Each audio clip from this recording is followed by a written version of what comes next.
Good morning. I am Danielle Fort, a member of the General Committee of the Friends of Democracy.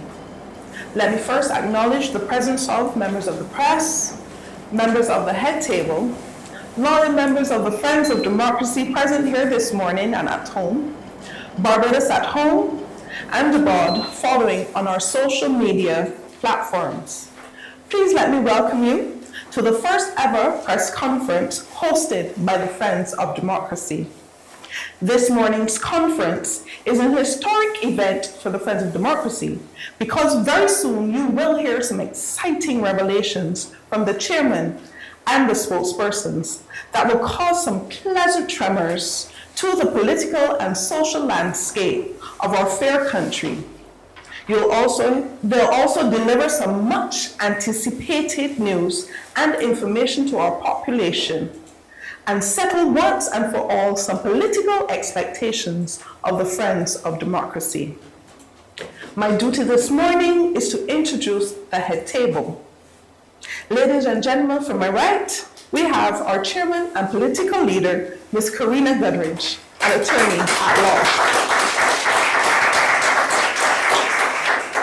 Our first vice chairman, B. Ricardo Harrison. He is also an attorney at law. Our second vice chairman, Evangelist Ricardo Andrele Williams, an entrepreneur, businessman, and political activist. Our third vice chairman, Matthew Thorne, who is a pastor and counselor. Also at the table, Raymond Wiggins, an entrepreneur, businessman. He is also one of our floor members on the Executive Committee of Management. Lastly, myself, not speaking today though, accounting analyst, creative and cultural practitioner. But it's now my pleasure to invite our chairman and political leader, Karina Goodridge.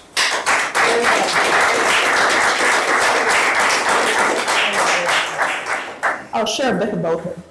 Ms. Karina Goodridge is an attorney at law with over 5 years of practice in civil law, litigation, contract, estates, personal injuries, and so on.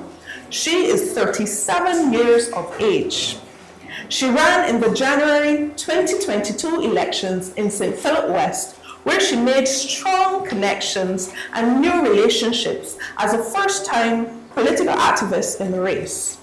She is highly goal-oriented and possesses a spirit of determination, which does not allow her to give up under any circumstance. Her professional background is in banking and insurance.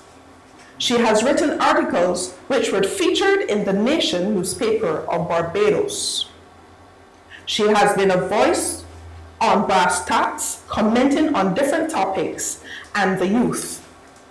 She did youth development programs with Agape Help Counseling Services. She is a God-fearing woman and puts him first in everything.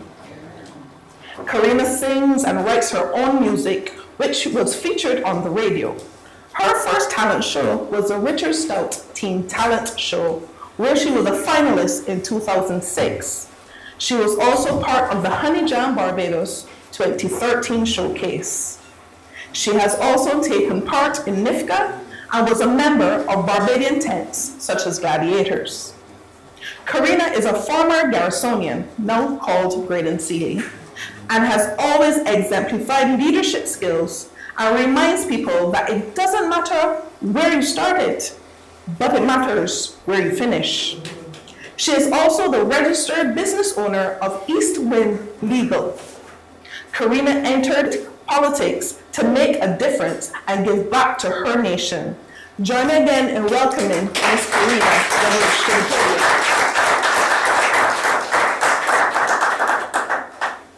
Thank you so much, Ms. Fort. Good morning to all guests sitting in the press conference with us, all distinguished members of Friends of Democracy and its committees of management. The press, good morning to you also, fellow citizens and supporters across the nation and beyond. Now today marks a significant moment in our country's history, the birth of a new political movement built on the principles of fairness, accountability, opportunity, and inclusion. I stand before you not only as the chair of this new organization, but also as a fellow citizen.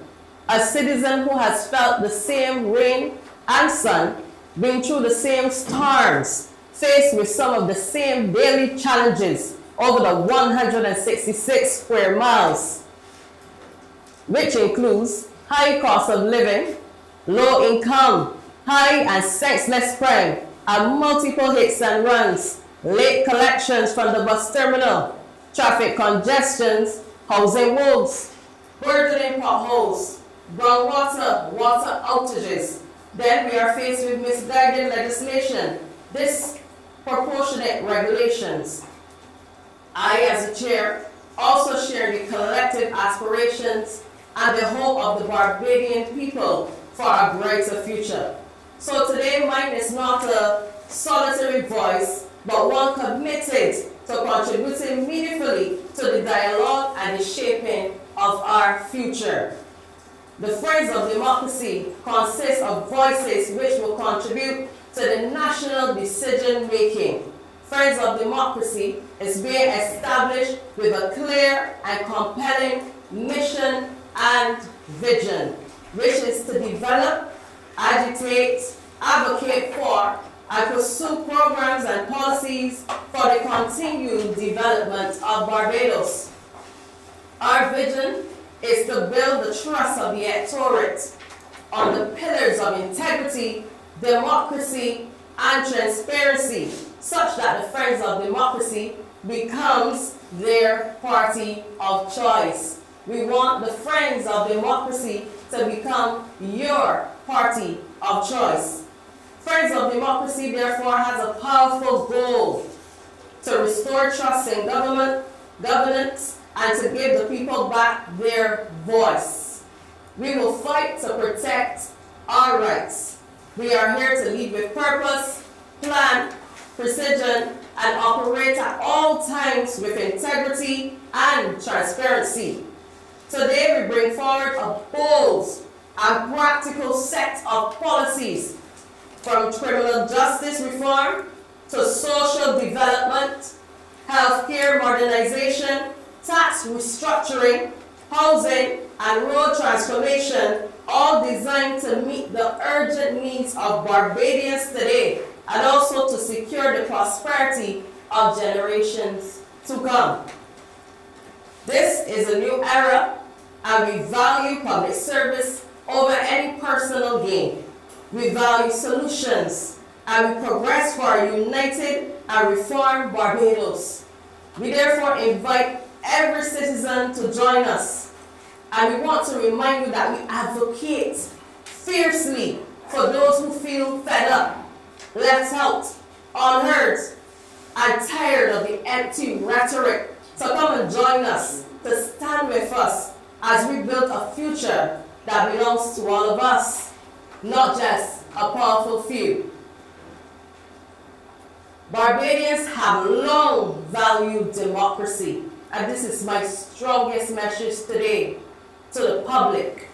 Barbados has long valued democracy, balance, and fair representation.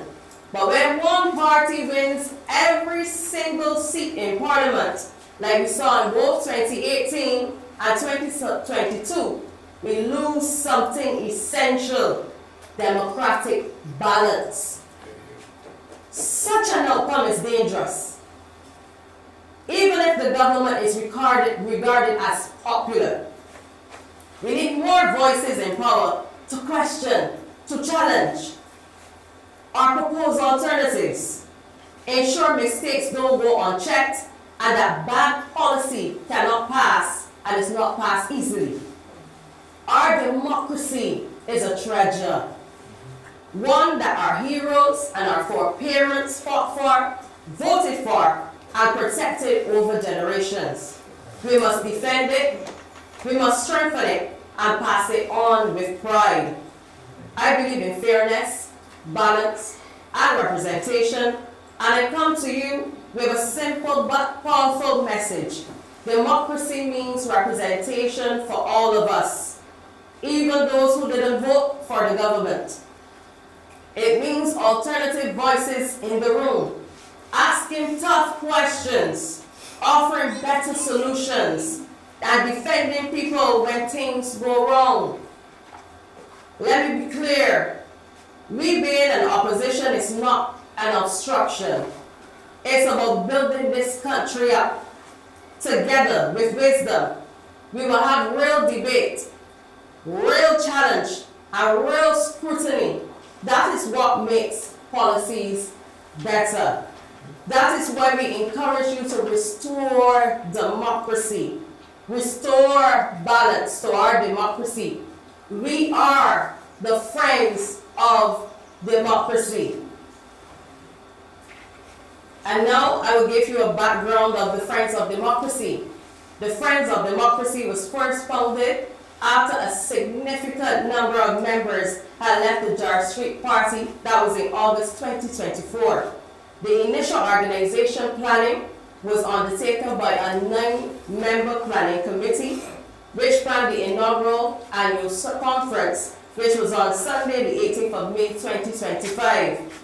At that conference, the group elected its management structure with the following: the 10-member Executive Committee of Management and the 20-member General Committee of Management, which is composed of the 10 members of the Executive Committee of Management and the 10 elected persons from the general membership.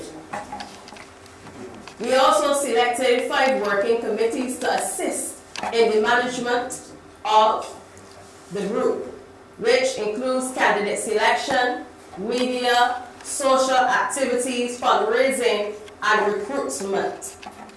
We have approved so far our constitution. We've approved our colors, which is green and purple. We have emblems, which is the desert rose and the diamond. Mission and our vision statements are clear. We also have shirts that you will see us representing, in which we will see us representing the Friends of Democracy with boldness.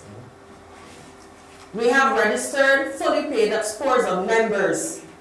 We have advanced plans to establish the youth grouping, the ladies grouping, and the men's grouping. Therefore, we look forward to engaging with the people in every single parish of Barbados, and every platform, and in every community. Today, I am happy to announce we officially transitioned from an organization to a fully established political party on the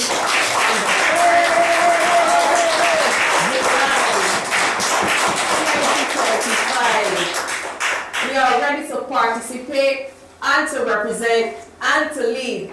And I thank you so much. I will always say God bless Barbados. And now I will introduce our spokespersons. And these are the spokespersons that you will see across the nation. You will see their wonderful faces. They are the spokespersons who will speak on behalf of our country, Barbados.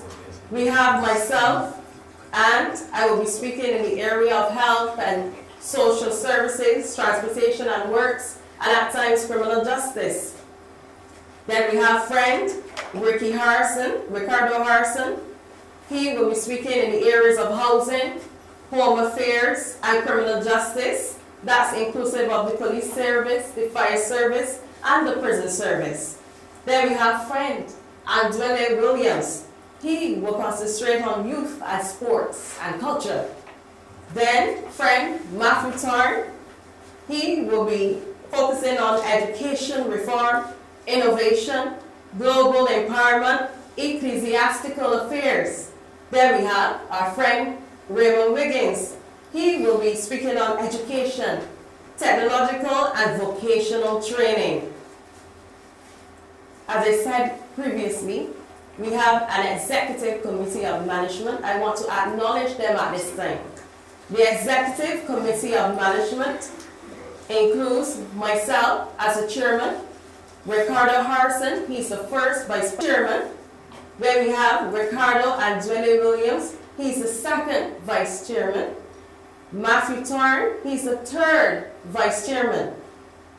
Then we have Mr. Stephen Blackett, who is the secretary of Friends of Democracy, a well-known person who's a hard worker, like all of us.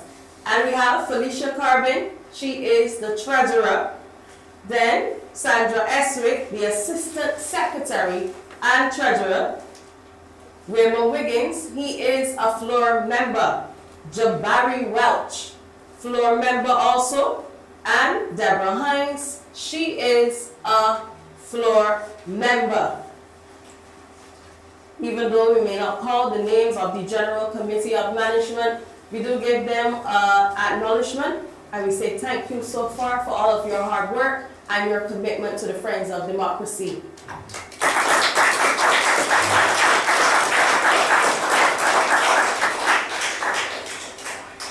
Now we, as a group, we sat and we deliberated on a number of policies. These policies would have been inclusive. As I said previously, we will deal with transportation and works, and I would just call a few. And my friends here, they will deliberate further on them, and they will come back and also deliberate on some of them also. We have policies for modified rent to own. We have a modified rent to own policy, sorry.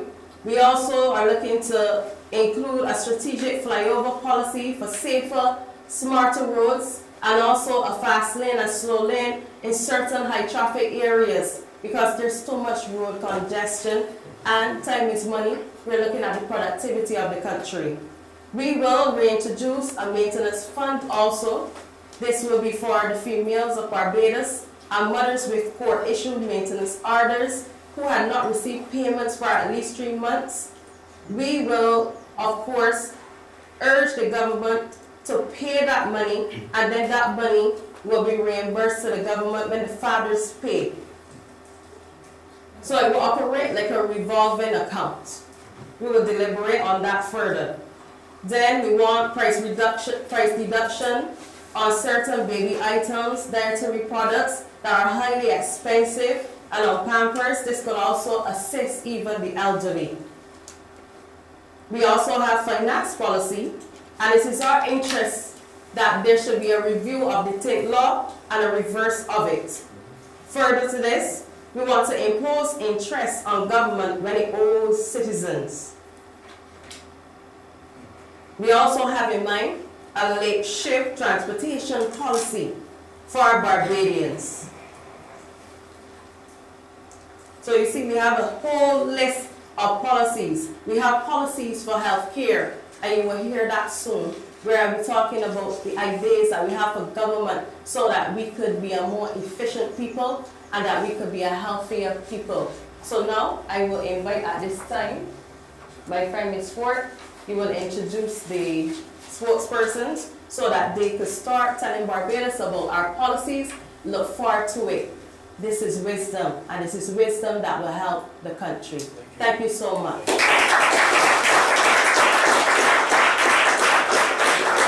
At this time, we invite friend Ricardo Harrison, who will speak on home affairs and housing.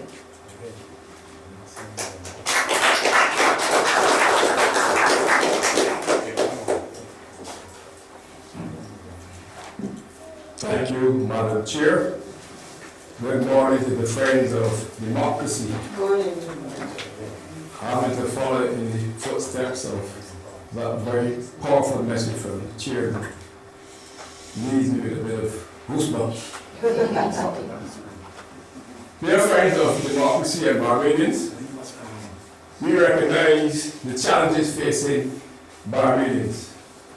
These challenges are many, but they are not insurmountable. We have difficulties not only with crime and the lawless element, but also the lack of affordable housing. There has been a talk in the last 6 or 7 years of 1,000 houses being built, but we are yet to see even 100. To this end, the Friends of Democracy proposes an aggressive but genuine, and may I add, global rent-to-own policy, where 100% mortgages will be granted to public officers and other private sectors employees with incomes of between $2,500 and $5,000 monthly. An agency will be remandated to create or superintend this policy, where 100% mortgages will be granted with reasonable market-driven interest rates. A mix of very low-cost quality houses, single standalone units, and terrace units with no frills or drama, to allow owners to finish the interior of these houses. For example, to put in the bedroom cupboards, wardrobes, and kitchen cabinets, in an attempt to reduce the initial costs. The agreed to rent and other charges will be calculated so that the monthly payments will be acknowledged as a payment towards the mortgage until the costs are fully paid up.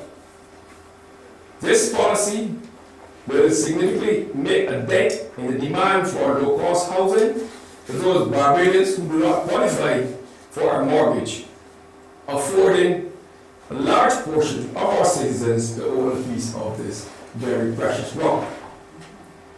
We also intend, and I believe those persons who are 60 will be happy with this policy, we also intend to revisit the concept of reverse mortgages, particularly as it relates to those persons over the age of 60 years old and who are still paying mortgages. So these are just some of the policies that we intend as the Friends of Democracy to forward in terms of housing. Others will come later. Friends of Democracy, I now turn my attention to crime. The Friends of Democracy vigorously advocates for measures that will act as a meaningful deterrent. Talking and fluffy language is certainly not cutting it. Crime has gotten out of control. The criminal element has gotten more brazen, as we can see by the many robberies taking place literally in broad daylight. There seems to be a pitiful cluelessness by this government to arrive at workable solutions that will make Barbadians feel safe again. In the Barbados I know and grew up in, elderly persons were treated with respect and reverence. What is currently making the news almost daily is a far cry from that era. An elderly man robbed in broad daylight of $300. Another robbed of his motor car. An elderly woman allegedly raped 3 times. And more recently, a 99-year-old paper vendor robbed, and this one really tore at my heart. Barbadians have had more than their fair share of talk shops, toothy smiles, and the most recent by the Commissioner of Police, which did nothing to allay the public's fears. Crime in Barbados will only be curtailed when those in authority get serious and stop consorting with hardened criminals and known drug dealers. To this end, the Friends of Democracy reiterate our call for the reintroduction of capital punishment, whether it be in the form of the gallows, lethal injection, or the electric chair. And also, we call for the introduction of strokes with either the tamarind rod or the birch for those young men who went about breaking into people's houses and terrorizing old people. Because it is cruel and inhumane to rob a 99-year-old woman of a few pennies. It is cruel and inhumane to snatch $300 from a pensioner in broad daylight. It is cruel and inhumane to allegedly rape a 76-year-old woman. Friends of Democracy, Barbados is not against United Nations charters. In fact, we support them, but we love our citizens more. And it may be time to have a careful review of these alliances with the United Nations and other agencies that tell us not to invoke capital punishment. Our citizens matter most, and they certainly matter to the friends of democracy. We must begin to feel safe in our own homes. And if they tell you that they feel safe, tell them about the ATM after 5 o'clock in the evening. The safety of our women folk, our elderly, and our children is paramount.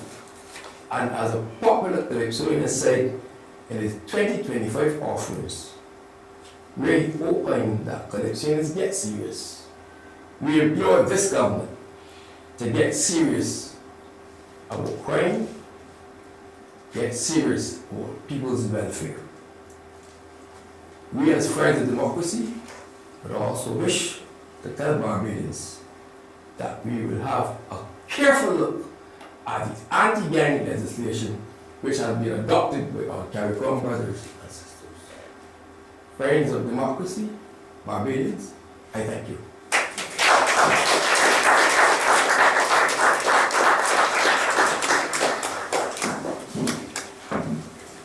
Very stirring. Next, we have friend Ricardo Andre Williams, who will speak on youth, sports, and cultural industries.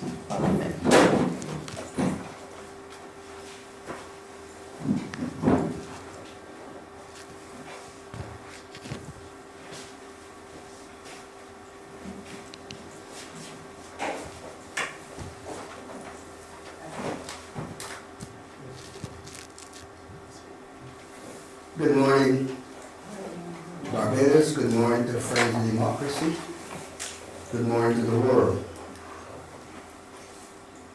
Our continuous disappointment in failing to reach high standards in sports, both locally and internationally, is primarily because we still do not see sports as a business and still treat it as games or extracurricular activities.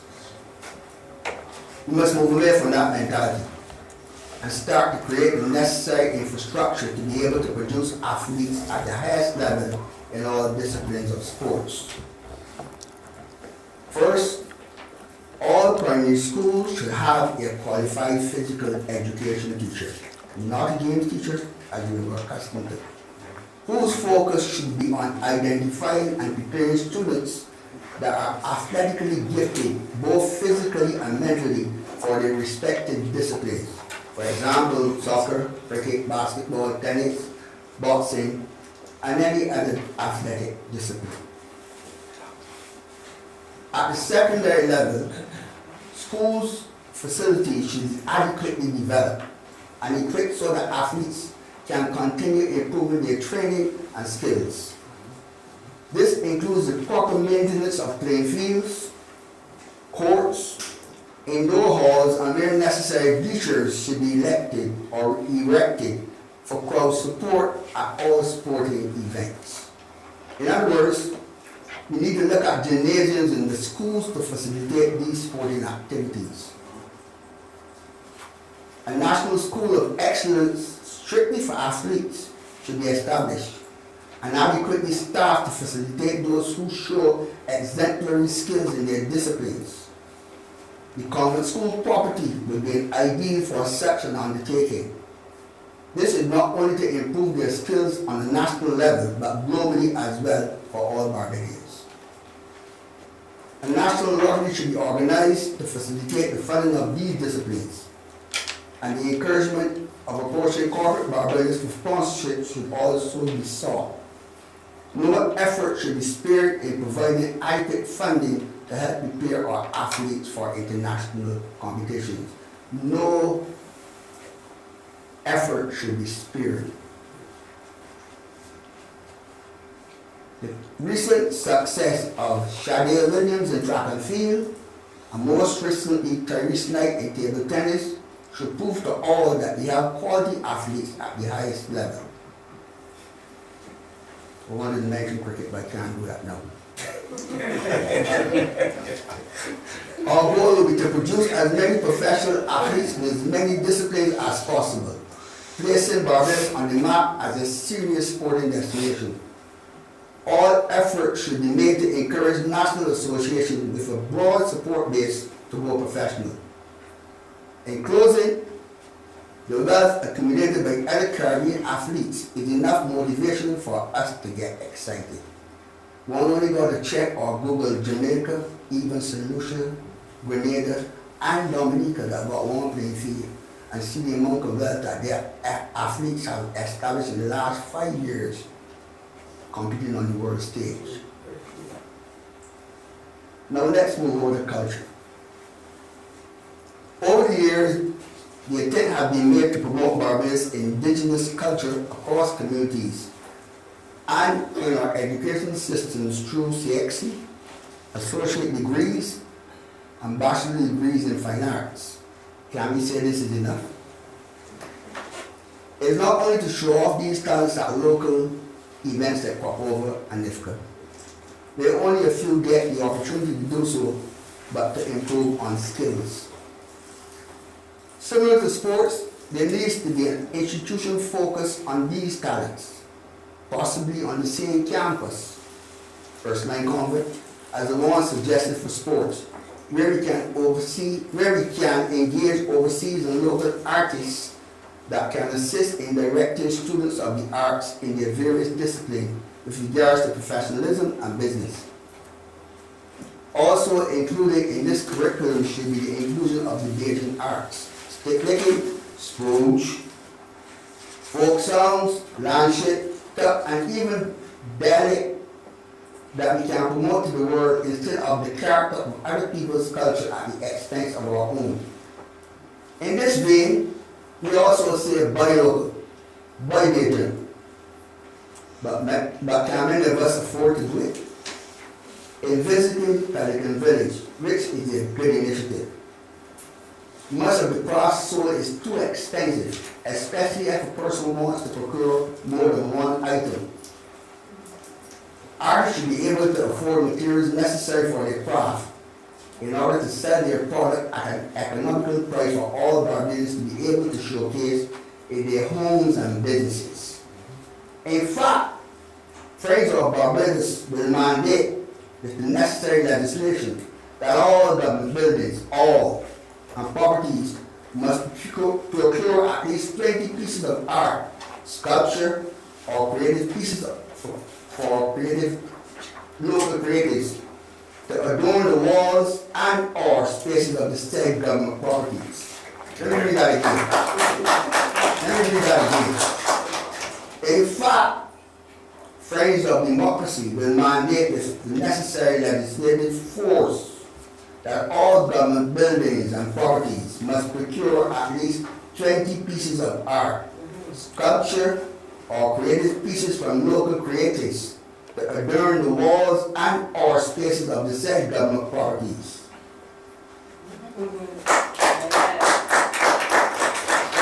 An examination of the music industry of Barbados shows that many practitioners find it difficult to earn a consistent living due to issues of having to wait months for payments after shows, when they themselves have their bills to pay.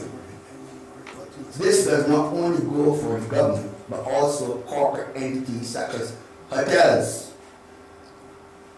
Sometimes you pay in a hotel and you don't get paid for 6 and 7 weeks. We in FOD will ensure that these artists are compensated in a timely manner. This will overcome the frustration of artists trying to survive whilst waiting on their paychecks. These artists have families too, and have advertised Barbados and therefore needs to be treated with respect.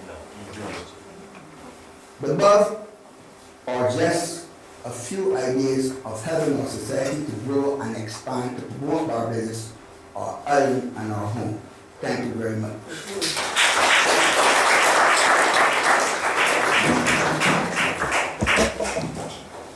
We now invite friend Matthew Thorne, who will speak on education reform, innovation, and ecclesiastical affairs. Good morning. Good morning to friends here, friends not here. Today we stand at the crossroads at a crossroads in education. For far too long, we've measured students by test scores, academic performance, and that alone is okay, but we want to go a bit further and say that grades don't tell the full story and the full potential that a child has. And that's why we're proposing a bold shift in the national education policy, where holistic child development must be a core goal of our education system. And this means that we will redefine student success by embedding mandatory social emotional learning. So this means integrating that into the classroom, similar to maths and English, and not just being an afterthought. Mental health support. We're going to have, or we propose, I should say, expanding funding to place trained counselors and psychologists in all schools. In character development, where we begin to measure schools not only by the academic result, but by the students' well-being and by their emotional development. In the world today, academic skills are just one piece that we've often put a little too much emphasis on. But we have to begin to prepare our children to navigate stress, resolve conflict, show empathy, make ethical decisions, as well as critical analysis. And these are life skills. As a matter of fact, these are survival skills. As a matter of fact, if you look at today, I know a friend like Ricky spoke a little bit about the crime and conflict resolution. Those are things that can often be worked out by conversation, worked out by other means if persons are able to dialogue and are able to understand that there is another path apart from violence. That's not the only issue, but that is definitely one of the issues that we can look at. So we can't keep asking our students to thrive academically while ignoring the mental and emotional weight that we carry, especially in today's challenging social climate. Friends, this has to be a national conversation. This is not something we do huddle in the back room and we just bring forth to the public, but we have to recognize that a child who is resilient, emotional, aware, and mentally well is better equipped to lead, to learn, and to contribute to society. Education has to become more than something that we prepare just to go into workforce, but a preparation for life.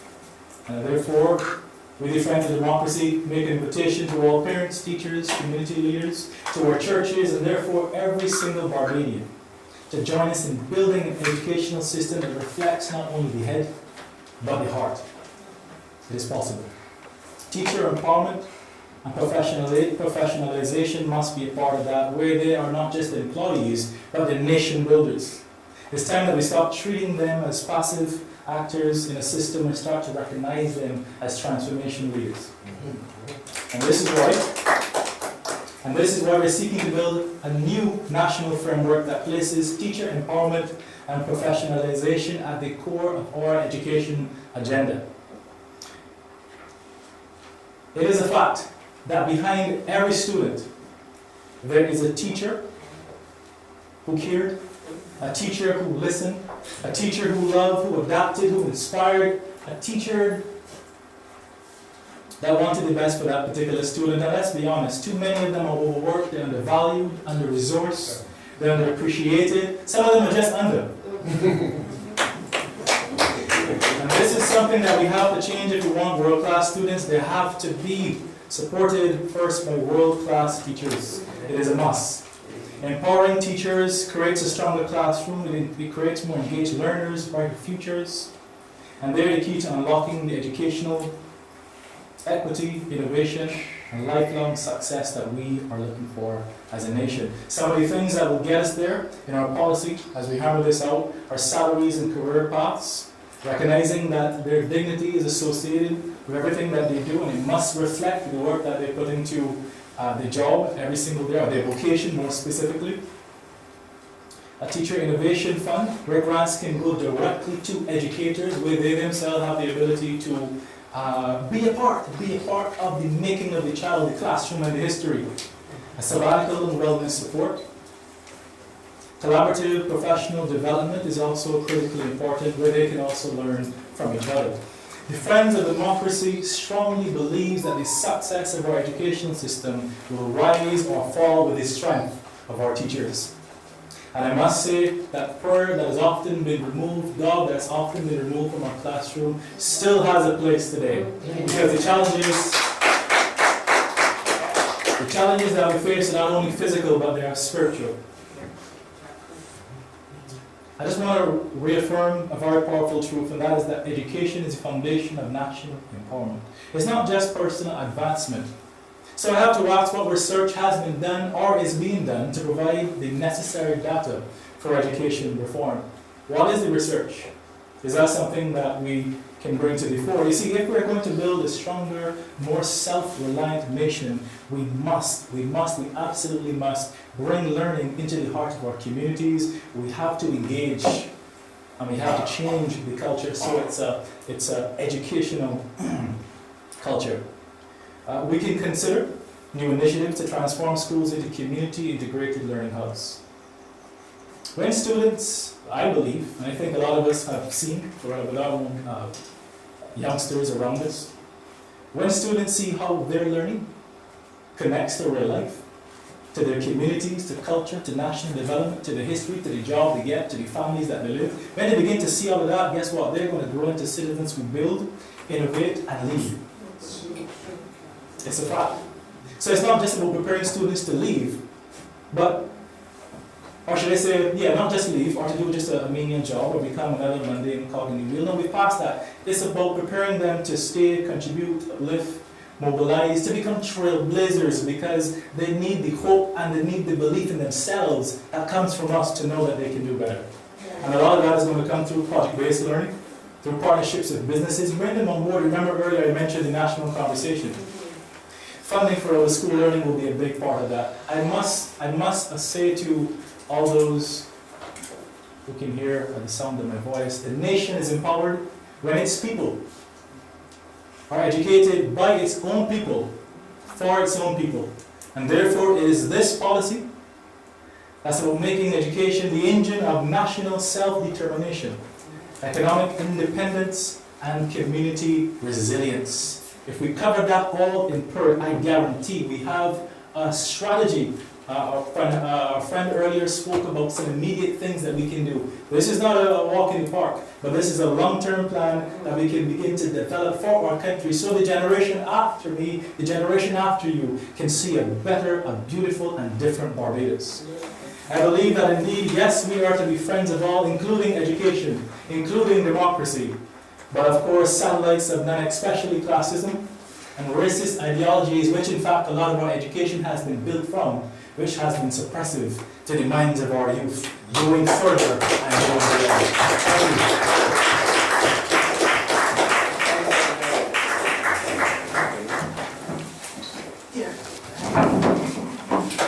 Very thought-provoking. Wow. We have friend Raymond Wiggins now, who will also speak on education, technological and vocational training. Thank you, Mrs. Ford. Good morning, friends of democracy. Good morning, Barbados. I'll gather here and anyone that is on my voice. I'm here to talk about education from the perspective of technological and vocational training. As Brother Ricky have already spoken on crime, but it's hard to speak on anything in this country today that does not include crime or is not touched by crime. The crimes have become more bold. Things that have never really happened in this country are happening. Just yesterday I was driving along, I think it's Dankman Road going towards Mercedes. As I'm driving, I see a guy crossing the road, hands up held, holding a gun. 12:15 in the afternoon on Dankman Road. Traffic going in both directions. 4 guys in a car, these guys are holding guns at some other guy's head. And proceeded, I'm not sure if it was a robbery, I haven't seen any official account of what happened. I've seen a few things on social media, I don't know if it was a robbery, they took some stuff from this guy in this blue Swift or whatever it was. But these are the things that are happening all over Barbados.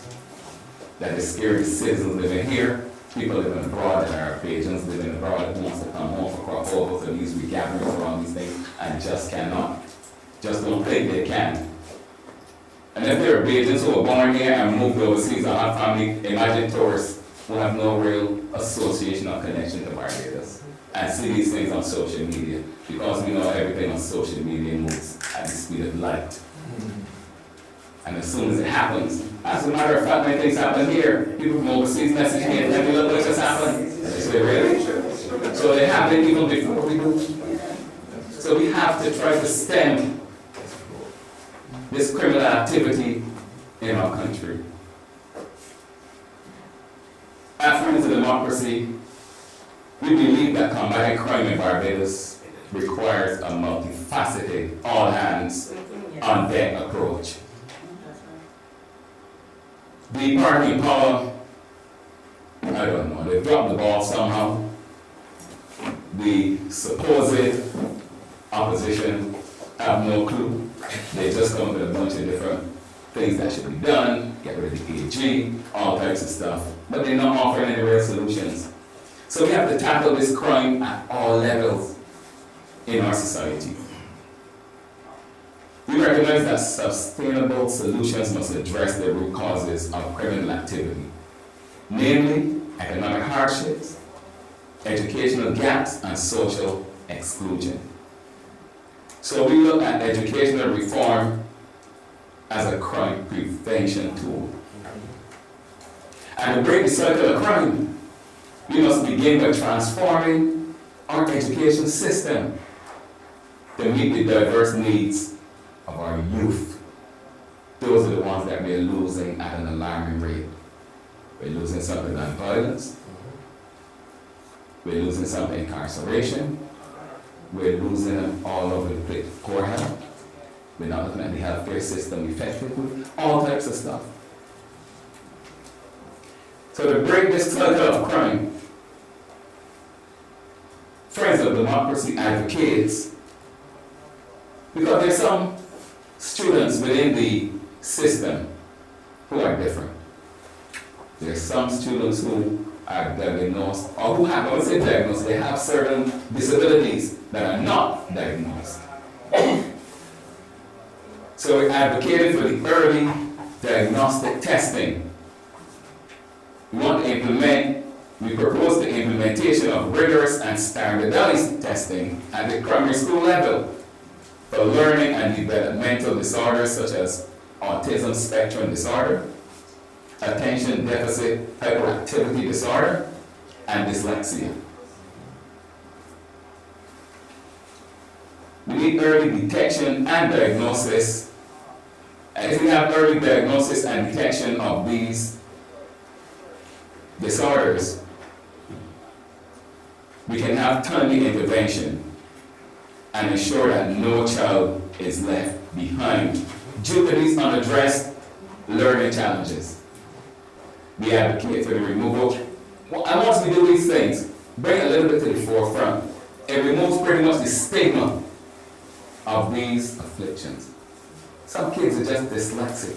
They see numbers and letters in a different type of way, and they really don't know what it is. And unless these teachers push a little harder, they have no idea. Some teachers really probably don't even care. They have a full classroom. They can't take the time to find that one child that is lagging behind to pull them forward. So we need at the governmental level, rigorous and standardized. It's done all over the world. We just have to follow somebody. We just have to do some research, follow some of the patterns that have been followed before in some places, and see how we can best address these kinds of things in our society. To remove the stigma and give the provision of resources to assist those families who need such assistance. But it's not only to diagnose it. We have to go further than that. Because you can't just diagnose and say, oh, Johnny has ADHD, there's nothing we can do. So once diagnosed, students must have access to tailored educational resources and specialized teachers. We have to make sure some in our educational system are trained to deal with such children. I mean, even in healthcare, there's some parents, some grandparents that you have that have Alzheimer's, or the other, whatever the other one they call it, dementia. And unless a family member who's there in the house with them have the ability or knowledge to deal with that. I had a cousin who was only 45 years old and he developed early dementia. His aunt, his mother, his sister, they couldn't deal with it. You know what they did with him? He ended up in Black Rock at the mental. And that's where he died at 52 years old.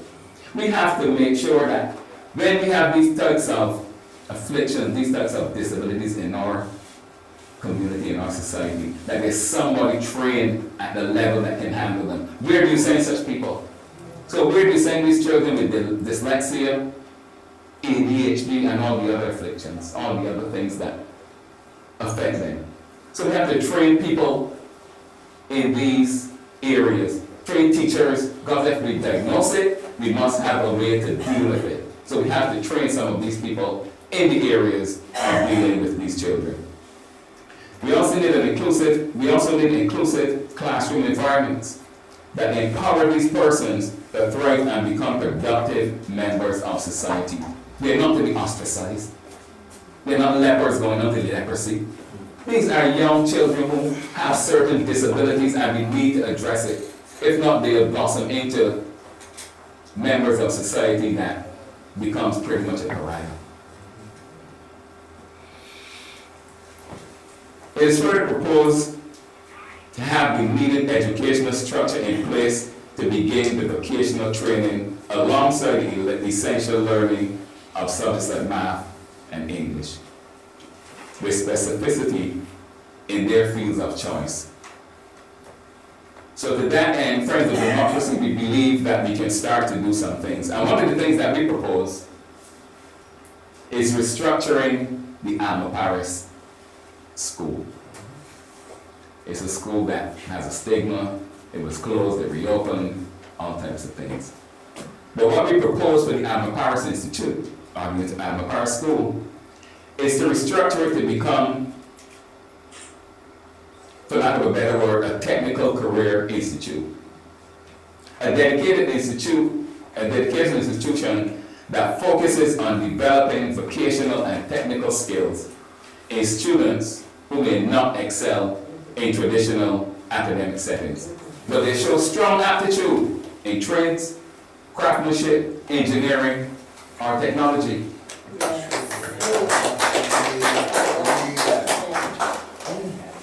And at the secondary level, they may not be able to get those certifications and certain things, but we want to teach them right there within a confines of an environment that they're accustomed to, something that they're gravitate to, something they feel familiar with. Not the math and English and so forth, but more with their hands. What this will do is equip students with marketable real-world skills. They need that. A lot of them come out of secondary school, no skills, no nothing. Some apply to some of these, well, now the Polytechnic is now called it, and it's now a technical institute, and it's part of community college, I believe. Then some other students try to get into, what's the other one called? Some people say they've applied 3-4 times, they're on the waiting list forever, they never get in.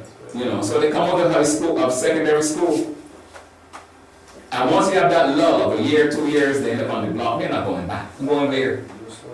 They were already lost and disillusioned in the last 2 years of secondary school. Now you want them to come out and apply to somewhere that they can't even get in. So we got to channel them while they're still at the high school, at the secondary school level, to get into some of these programs. And we have to make it easier for them to get in. Identify who needs to be in these programs and get them into these programs. This also boosts the employability and entrepreneurship. Some of them may realize they can do their own business in terms of, who knows, fixing weed backers and small engines. They can get into any other thing once they find their little niche. You know, I see overseas these certain people get their kids into 9 million different things. Ballet, dance, soccer, basketball, modern dance, everything. Throw everything at the wall, something has to stick. So you have to expose these children to these types of things and see what resonates with them. to try to divert their minds from the lawlessness that's around them that they will fall into very, very easily. And it also offers an alternative and respected path to success. They feel wanted, they feel more emboldened, they want to pursue these things. We also have to embrace the future. And that, Friends of Democracy, has a national strategy on artificial intelligence. Because let's face it, artificial intelligence is all around us. Sometimes you can't even tell, you see a person making a speech and it's not even them. See a person doing something, it's not even them. You can't even decipher sometimes between what is real and what is artificial.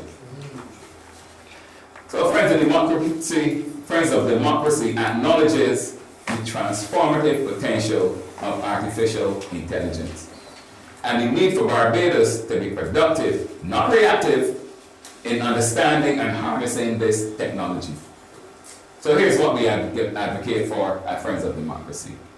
A national review and research agenda on artificial intelligence, including its application, ethical concerns, because we have to be careful about that, and also the socio-economical implications. We need to identify and mentor young minds with an aptitude in STEM, science, technology, engineering, and math, to explore careers in artificial intelligence. These guys are more connected to that type of world, and those are the ones that will more understand it and can get more. We have to find them, channel them, and find ways for them to be trained in artificial intelligence and how it works, how it doesn't work, its pros and its cons. We also would position Barbados to be a regional leader, or at least Friends of Barbados advocates positioning Barbados to be a regional leader in technology, in tech innovation, by nurturing homegrown talent. But we have to first find them, motivate them, get them into these disciplines in order to be talented within the area to find what they're good at and to explore it. So in conclusion, education is the foundation of public safety. Our vision is clear. It's to build a safer, more prosperous Barbados by reimagining education as the front line in the fight against crime. Through early intervention, vocational empowerment, and forward-looking technological policies, we can shape a future where all Barbadians, regardless of background or ability, have the tools to succeed. The Friends of Democracy is committed to leading this charge because a better educated youth makes for a safer, stronger nation. A safer, stronger Barbados. Thank you very much.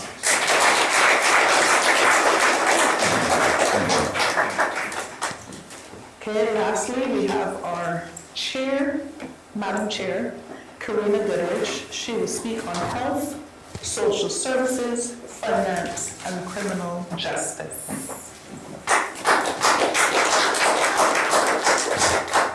Thank you once again, Ms. Ford. Our policy on finance reads as follows. The abolition of the 17.5% value added tax and the introduction of a 16% tax on all goods except those now exempted from the imposition of taxes for whatever reason. The rationale for this new measure is to eliminate the collection of the 17.5% value-added tax by third-party private sector entities and to ensure that taxes due to the government on imported goods that now attract the VAT are collected by the government itself at the ports of entry. This tax and this policy right here is to redound to the reduction of the cost of living. If I ask each of you in this room, is the cost of living a pain? I'm sure that the majority of you would say, yes, it is. The cost of living under the current administration, as we acknowledge, is very high. And people have to pay taxes at the ports of entry, and you also have to pay taxes at the supermarket, which feels like a double tax. Do you agree? Yes. Everywhere in power, we would advocate taxes that are collected at the port of entry would be 16% VAT. It is reducing the cost of living as people aren't paying it twice. We urge all businesses also to take advantage of this and not to exploit the customers by keeping prices high. This can also help us to push our domestic products. Consumers are effectively, as we have acknowledged, taxed twice, and we don't want that. So our policy will make the cost of goods more transparent and predictable, helping working families to manage their budgets. And also, for some businesses currently, which use VAT as an excuse to hike prices beyond reasonable levels, this will help to put that at a halt. So we want to introduce to you that financial policy. Thank you. Allow me to go to the policy right now on health.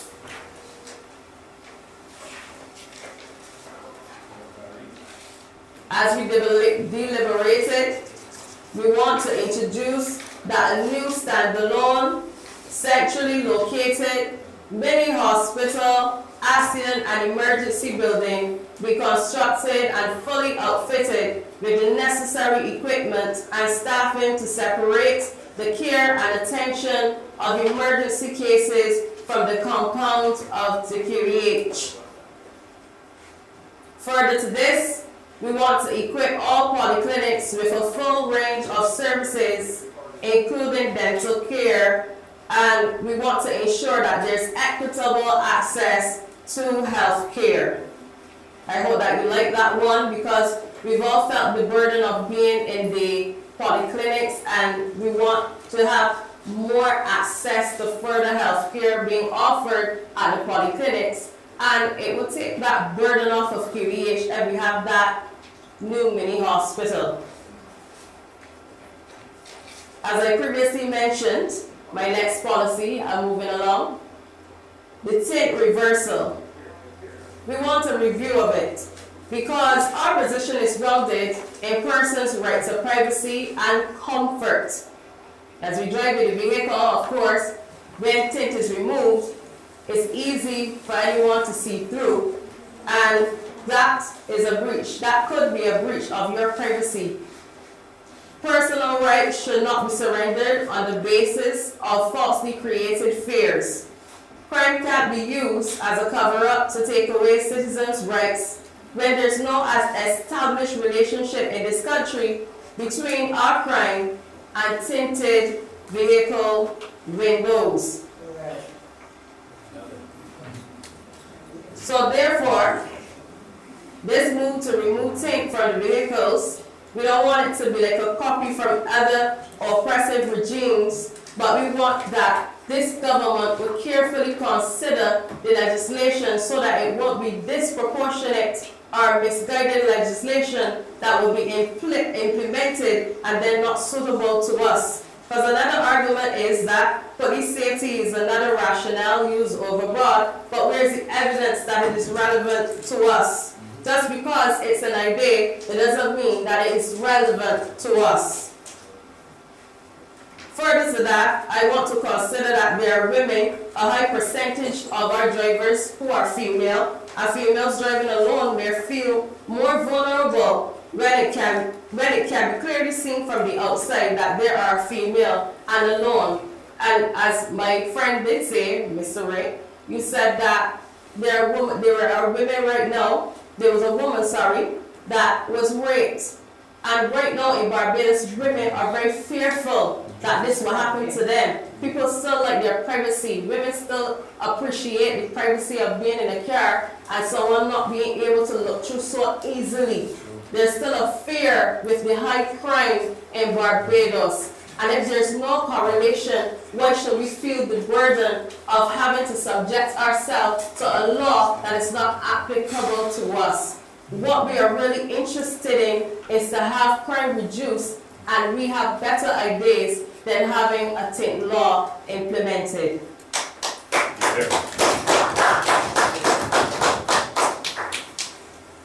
And my last point on that also is that some high-end vehicles are imported already tinted. These windows cannot be untinted, and I would ask the government, how would you deal with that?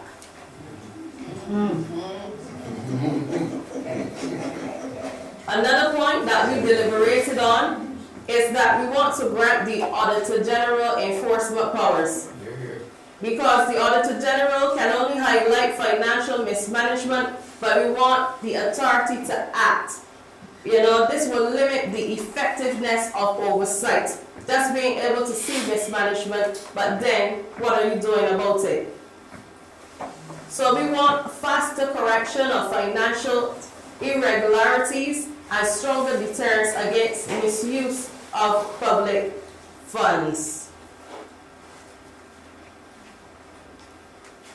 Further to this, one of our policies also is to end the Barbados light and power monopoly. Some of us are being faced with very high electric prices. It's too much of a debate. We want to welcome new energy providers. I do hope that they don't get jealous, but our policy is to that effect. We want to welcome new energy providers. I would have previously mentioned the strategic flyover policy for safer, smarter roads. Now, each of us here, I believe the majority of you have a car, yes? And in going to work, I find that sometimes even after 9 o'clock, the road is fully congested. And I'm wondering, what time do some of us have to get there? Because we're still on the road where we could be getting there faster, and time is money. When you go to work late, you look bad, and it looks bad. And then it affects your productivity, and it also affects the productivity of the company. So if we have a new design of the road where you have the flyovers, then persons will get to work quicker.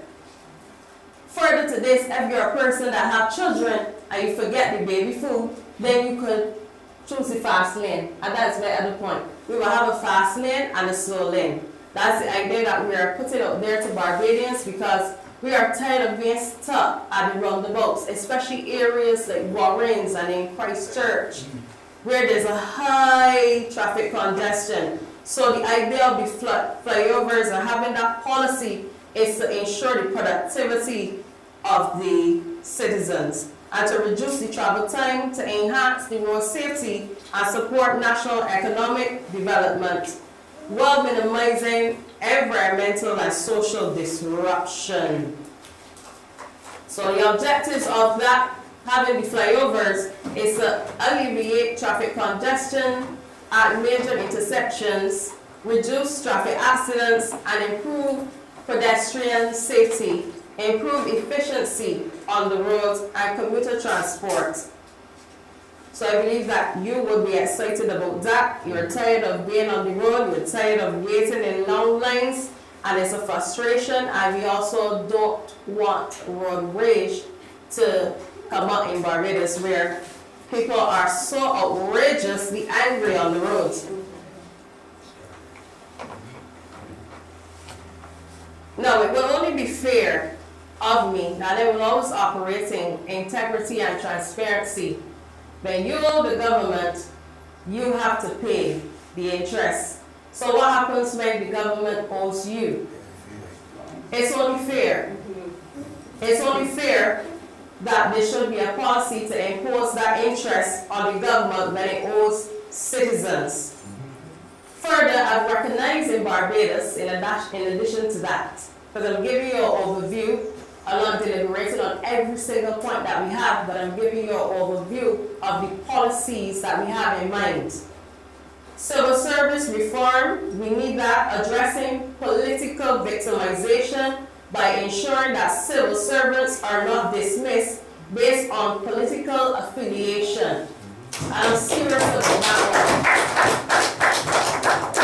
one. I'm very serious about that one, because last time when some of the participants in certain parties were in the race, they found that they would have faced victimization.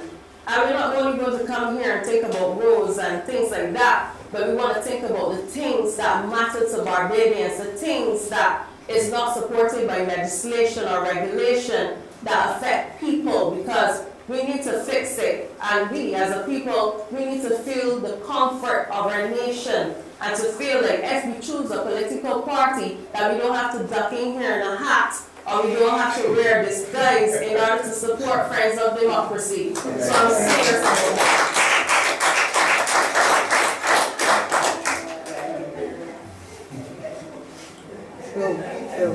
Another policy consideration that we have is the late shift transportation policy.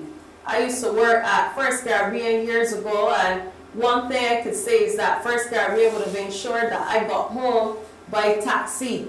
So this policy is to ensure the safety and well-being of employees who work late shifts by providing transport allowances or arrange taxi services for their commute home after work. This policy applies to all employees who are required to work beyond the regular working hours, especially between 10 o'clock p.m. and 6 o'clock a.m. as otherwise designated by management. So employees are eligible for transport support under these policies if their shift ends between 10 o'clock p.m. and 6 o'clock a.m. Public transportation options, if is a case where public transportation options are limited or unavailable during their commutes home. And we propose to that they would have completed their full shift, their full scheduled late shift. Thank you. So the company could arrange for the taxi arrangement or also give them a transport allowance. Further, as me and my friends deliberated, we also recognize that there are women who will be pregnant and pumping gas still at the gas stations. And as we sat and we thought of it, we said to ourselves, no, if these women are pregnant, we believe that they should be able or given the opportunity to work inside during that time of pregnancy. Especially even if they're close to delivery. My God, you don't want to be outside standing and pumping gas. So we have considered those high-risk things to the health of our Barbadian people. Even if you're a foreigner and you're working for a company here, a gas company here, we are taking your health into account. I will mention also the maintenance fund for women. And I haven't left out the men. We're thinking about you and considering you every step of the way. The maintenance fund, I've recognized also that women you have to pay a lawyer and you have to go to the court in order to get maintenance. And in my mind, when I think about it, it's a frustration. And you don't even want everybody in your business either. Right? Even the men. Sometimes a woman may say, what maintenance from my child father? But the men also don't like the idea of being dragged to the court. So I believe that they should be an independent body, and we could also utilize the welfare for this too, the welfare department, and where things will be overseen by the welfare department in terms of providing that maintenance fund for the mothers, even the ones who would have won a court case and the case, the judge would have said, well, the father has to pay a certain amount, and then for some reason he's not working, or for some reason he doesn't have the money, then the government could provide that money and then they will be reimbursed later, and that could be overseen by the welfare department, right? And further to that, we want a policy where we will have an independent body also in charge of looking out for these applications where women will want to acquire maintenance and doesn't have to go through the court in order to do so. So those are the policies that we have right now. We will ensure that we put our policies step by step in a manifesto, and we are always open to the scrutiny of the Barbadian public we take your opinion seriously, so that if there's anything that you find that you do not like, we shall revise our policies. We wouldn't enforce them on you, and we wouldn't deliberate on policies that will not have a beneficial impact. Because one of the issues we found is that with the government, they may have certain ideas, but then enforcing it causes issues then. And we don't want that. So I thank you so much for listening to the policies, and I want you to look out for more from the Friends of Democracy and look out for our manifesto. Thank you and have a great day.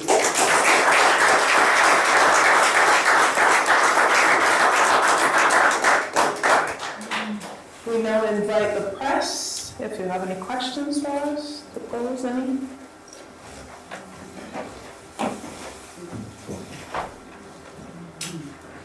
No questions? Okay.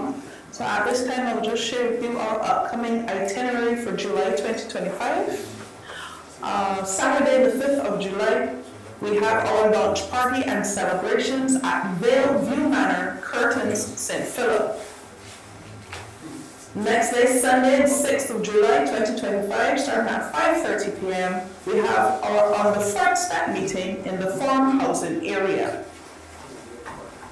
On Sunday, 20th of July 2025, we'll have our church service to celebrate the launch of our party at Calvary Deliverance Tabernacle Church Village, St. Philip. At this time, we say thank you to Madam Chair, Karina Goodridge, and our other spokespersons, friends, Ricardo Harrison, friend Andrea Williams, friend Matthew Thorne, friend Raymond Wiggins. We thank you to the press for coming, and also our Friends of Democracy members that are here today present, and those listening on social media. Thank you very much and have a great day.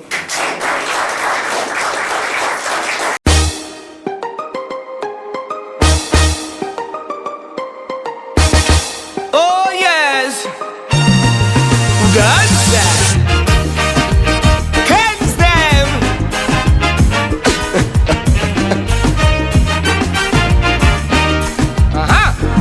Hear the cries in the streets at night. So many dreams gone out like light.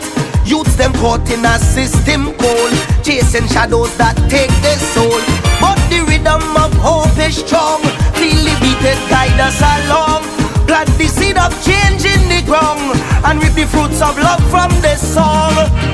I'm sure we can rise from the shadows as we shine. Through the pain and the sorrows, leave the darkness behind. For the youths and the future, let the healing begin. In the rhythm of we island, let love pull us in. So come from the dust till dawn as we rise up every